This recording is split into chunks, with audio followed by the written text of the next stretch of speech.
இதில் ஒரு நல்ல விஷயம் என்னென்னா, எடப்பாடி தோற்க வேண்டும். எடப்பாடி சுற்றி இருக்கக்கூடிய பிஜேபி ஆதரவு அமைச்சர்கள், ஆர்எஸ்எஸ் சார்புடைய அமைச்சர்கள் எல்லா பேரும் தோத்தா தான் அதிமுக ஒரு நாளையும் அதிமுகவை அழிக்க முடியாது. நல்லா தெரிஞ்சுக்கங்க, அதிமுகவை ஒரு நாளும் அழிக்க முடியாது. அதிமுக மீண்டும் வரும், மீண்டும் உயிர்த்தலும். புரிஞ்சுக்கிட்டீங்களா? எப்போ உயிர்த்தலும்? இந்த பச்சோந்தி கூட்டமெல்லாம் போனா தான் உயிர்த்தலும். கண்டிப்பாக அதிமுக தோற்கும்.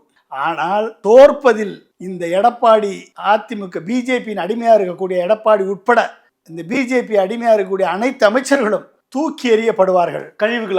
கழிவுகளாக தூக்கி எறியப்படுவார்கள். அங்கு அதிமுகவில் இருக்கக்கூடிய இளம் சிங்கங்கள், உண்மையான தலைவர்கள், உண்மையான தொண்டர்கள் மீண்டும் அதிமுகவை கட்டி எழுப்புவார்கள். அறுவை சிகிச்சையில் கத்தை என்பது வரலாறு, ரோபோட்டிக் சர்ஜரி என்பது இன்றைய கூறு. தங்கம் புற்றுநோய் சிகிச்சை மையம், நாமக்கல் மற்றும் கான்பூர்.